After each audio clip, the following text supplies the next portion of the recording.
Good morning, everyone. My name is Dr. Jennifer Goldman. I'm a family physician and the medical director of primary care for Memorial Healthcare System, and I'm coordinating the medical effort here at our phenomenal collaboration with the governor, with the National Guard, the police department, and Memorial Healthcare System to do a COVID-19 coronavirus testing at C.B Smith Park. So I wanted to give you an update on what happened yesterday. It was a phenomenal effort. We tested a total of 745 people yesterday, and everything went very smoothly.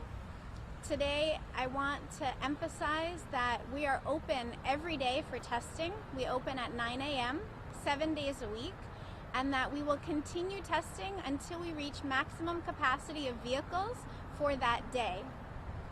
I want to emphasize three things. The first thing is who can be tested. What is the criteria for testing? The second thing is what to expect when you come into the park for testing.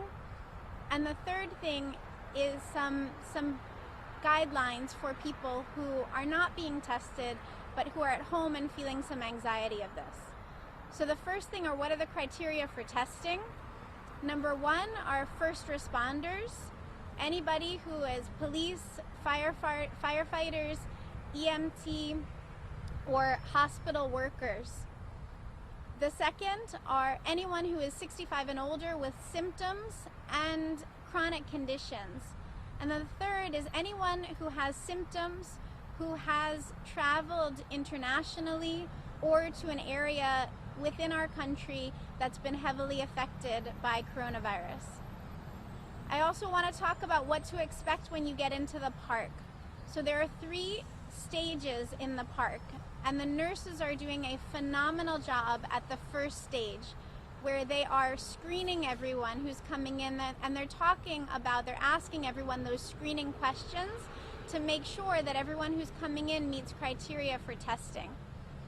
The second phase are those members of the National Guard who are collecting demographic information, your name, your address, your phone number, so that we can make sure that we get the results of the test back to you. And then the third phase is the actual test phase. That's where men and women from the National Guard are doing a swab of the back of your throat. There is only one swab that they need to take. They will do that either through your nose to get to the back of the throat, called a nasopharyngeal swab, or if they can't do that, they'll go through your mouth to the back of your throat, but it is only one swab. The third thing that I wanted to go over was really what to do if you don't meet the criteria for testing and you're feeling sick and you're at home. So the first thing, as per CDC guidelines, you need to stay home and isolate yourself. That's the most important thing so that we can prevent the spread of this virus to others. If, however, you're nervous about your symptoms and you're concerned, the first thing to do is go ahead and call your primary care provider. We do have, via Memorial Healthcare System, we have Memorial Doc Now, which is a way that you can connect to a provider via video. There is a bit of a wait for that at this time, as expected because of the high volume of calls, but it is a great way to contact a health provider, and that is free to the community at this time. And then the third thing is, if you're experiencing shortness of breath, or if your fever is really elevated and you're concerned, if you're having severe symptoms, then please, as always, go ahead to the emergency department and they will take great care of you. Get in touch with beginning the line.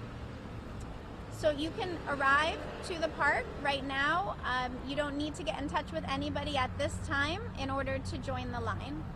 What's your testing capacity per day? You said it would be open until you reach that capacity. So that number is depending on the vehicle traffic for that day.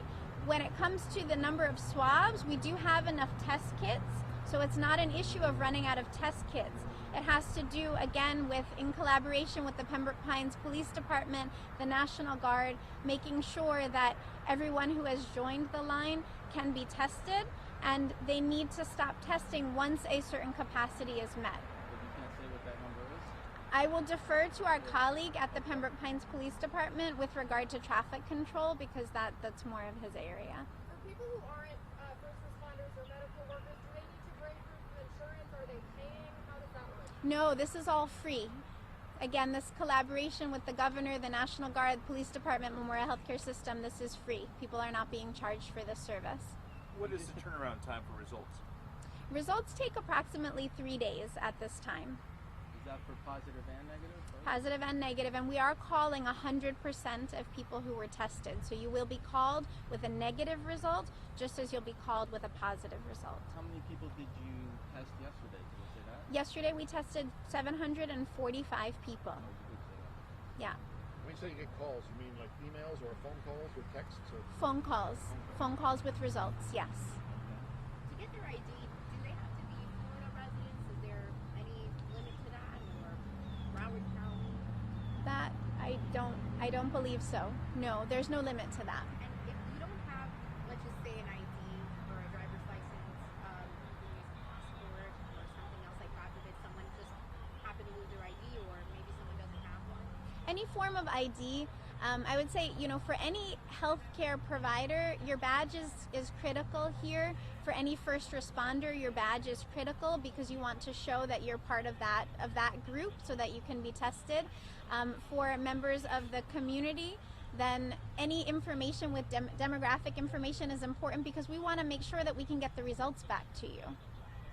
Also, on who's traveling in the vehicle, like let's just say you have a senior who's very, very sick, and I've thought of this scenario, someone has to drive them here. I mean, can you give any kind of protocol with that? Can someone be in the car? Should they take precaution? I could definitely see a scenario where you're really, really sick, you get a family member to drive you here. Yeah, I think that everyone has to use their judgment. If somebody is very, very sick, elderly, not driving on their own, perhaps that person should go to the emergency room, actually, if they are very, very sick. Because I do want to emphasize, we're not providing medical treatment here at the site. This is a testing site only. And so if somebody is very sick, especially with shortness of breath, which can go along with this virus, and they're elderly, then they should proceed to the emergency room. But if they are coming for testing because they're not particularly short of breath, but they meet those criteria, and somebody goes in the car with them to drive them or to provide support, understand that if you're within 6 feet of somebody, then you could get exposed, and so precautions are important. Hand sanitizer is extremely important, as droplets are known to spread this infection, and so making sure to have that in the car with you. And the windows open is a good idea. However, I want to tell everyone, when you do get to the test site, they'll have you close your windows and then open only the person who is being tested, just a small amount, to avoid exposing the men and women of the National Guard who are doing this testing. Doctor, what can you tell us about the lab that Memorial is setting up? The governor mentioned it the other day at his press conference that Memorial has a CLIA-certified lab that will be capable of testing and speeding up results. Is there a status update on that? So Memorial Healthcare System does have a CLIA-certified lab. However, for the volume of testing that we're doing at this site, we are not yet up and running to process these results, and so we are partnering with a private lab in order to do that. I don't have more information on that at this private time. lab processing the test. That's correct. And does the lab call the person, or does it a Memorial doctor? Or No, lab? we have set up with our nursing staff and our clinical staff at the hospital, we have set up the process for calling patients with their results. How long is the waiting time around, how long has it been yesterday, for example? Or? Sure, so during the busiest times when you, from arrival to the park and those first screening questions that the nurses are asking until testing can take approximately 2.5 hours. However, it depends on the time of arrival. Certainly we've seen faster times at various times today. However, you should expect a wait because again, this is a community service. Everybody is coming and getting this done. So about an hour, is that what you said? About 2 hours. About 2 hours. Mhm. Okay, thank you. And how's your medical personnel doing? I mean, obviously they're on the front lines, and it's a situation where they need to be safe. But I'm wondering if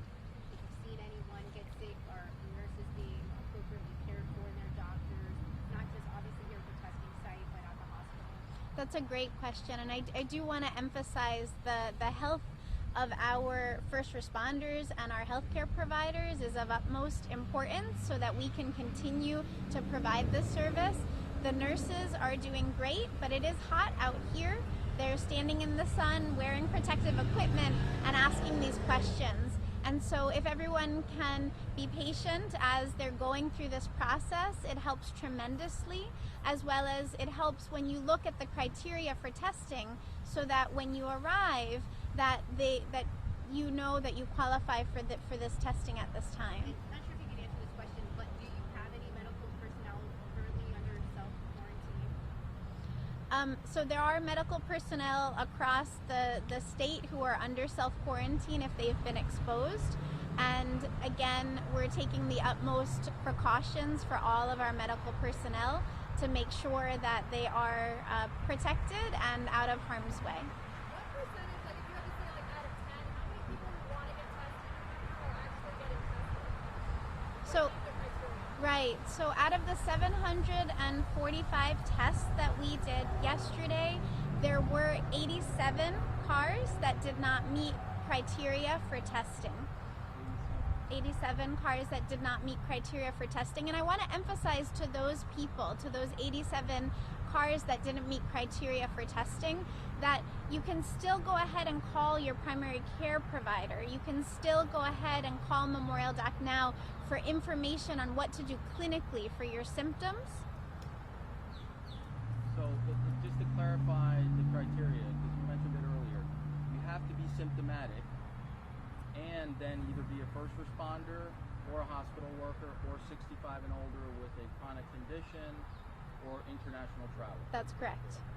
What about, so pediatric cases are tough.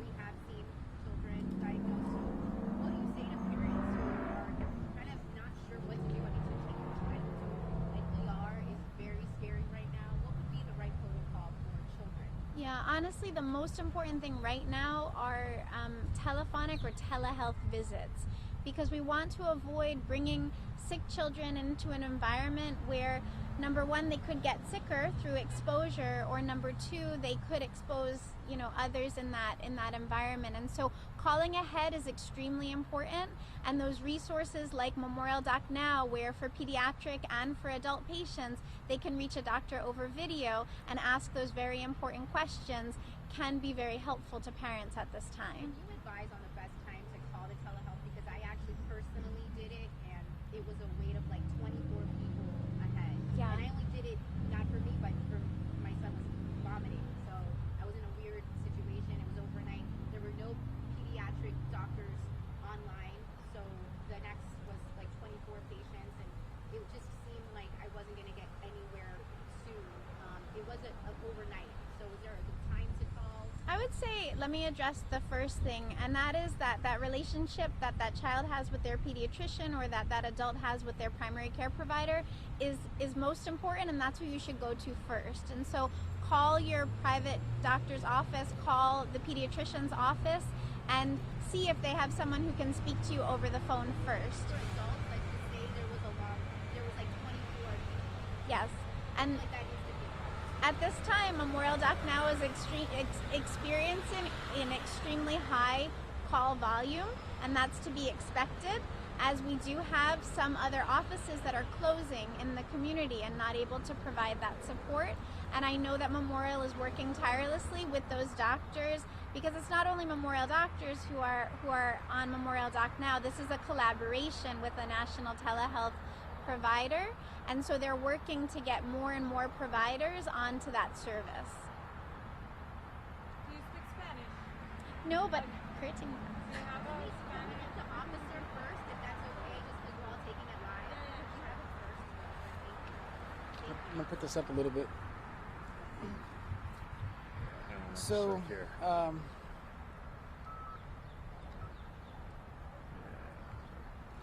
So, Captain Al Ziquez with Pembroke Pines Police Department, ALXIQUES.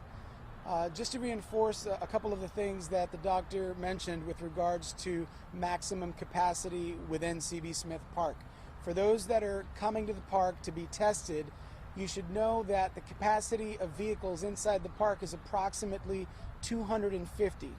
Based on the flow of traffic, based on how many people actually respond for testing, is going to determine how long it's going to take. Therefore, people should expect a wait. It could be a few hours before you actually reach the screening point to eventually be tested. So come prepared. Bring something to drink, perhaps something to eat. There are restrooms available within the park. And at some point in time throughout the day, before 5 p.m., there will be a point where there's no additional vehicles that can fit in that queue in order to be tested. We don't know exactly at what point that is, but the facility will continue to test the vehicles that are in the queue. So be prepared. If you don't, if you're not able to enter the park before the queue reaches maximum capacity, we're encouraging everyone to return the next day. The testing begins again at 9 a.m.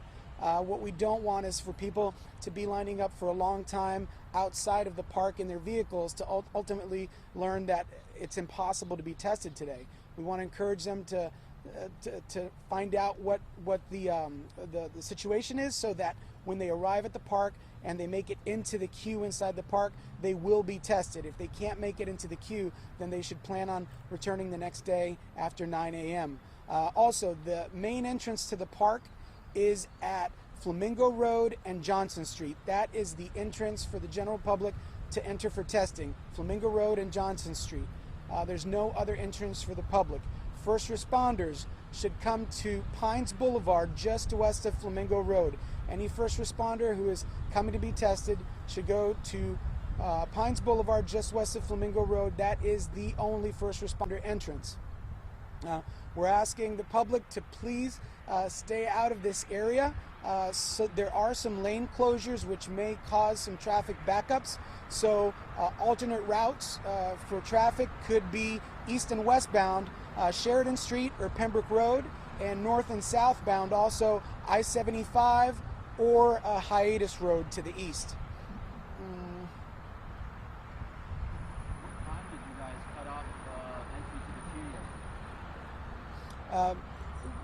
Yesterday was no different than today in the sense that they reached maximum capacity at some point, and I don't know exactly what time that is, but at some point they had to stop allowing vehicles in because they weren't going to be able to screen them in time. And the queue is inside the park, so just for practical purposes, if you're not in the park at that queue by the cutoff time, you got to wait till the next day.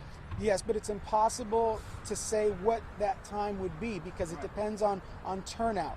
If turnout is low, it's going to be different than if turnout is very high. So we're encouraging people to evaluate the situation. It's very fluid, and they should consider that upon coming. If they look at the time of day and the line is way long outside the park, then that's a consideration that they're going to have to make. We can't set a specific time. It's very challenging. Can you get in line before 9 a.m.?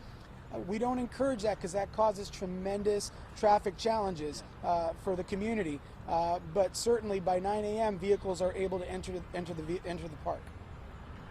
Any other questions? The 87 cars that were turned away, and maybe I'm not sure if this is more of a question for the doctor, but overall, is it that people are not understanding the criteria? Do they not, what is, that's a lot of people. Would you like to answer that?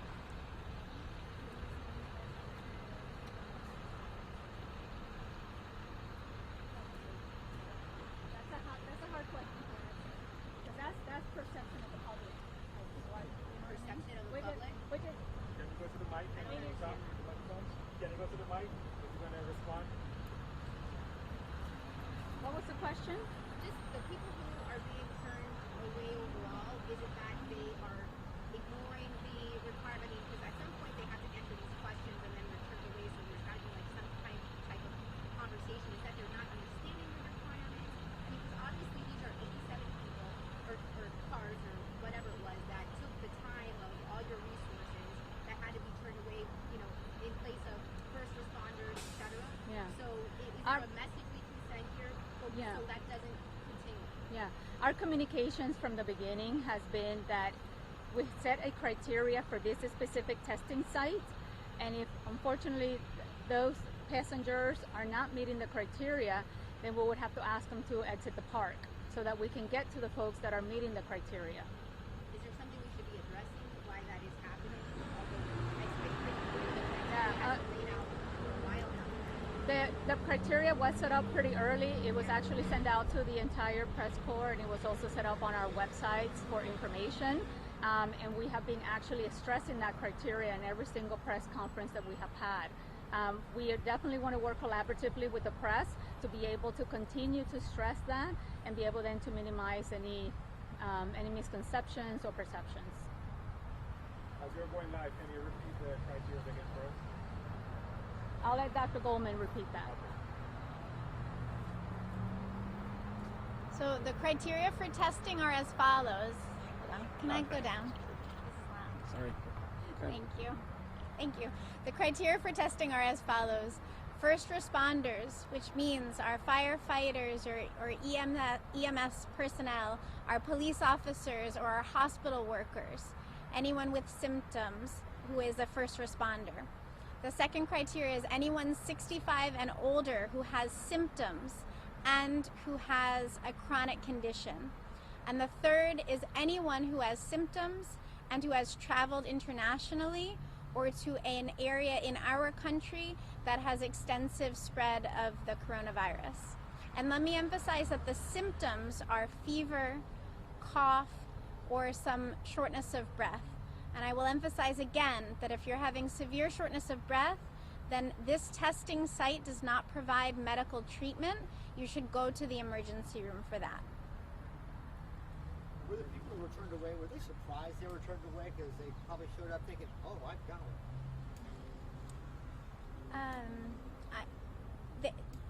Okay. Hi, I'm Curtin Baldwin. I'm the Public Information Officer for Memorial Healthcare System. It's really difficult to address that question in terms whether people were surprised or not, because as you can see from the pattern of cars, it's really hard to have a conversation with them and say, you know, were you surprised or not? Unfortunately, we cannot answer that question because we did not specifically ask those questions to the folks that were in those cars. We just know we're going by the criteria and trying to move along the traffic as best as we can. Thank you. One more thing that's probably important to mention is that this testing site at C.B Smith Park in Pembroke Pines is a drive-through only testing site, meaning that you must come in a vehicle.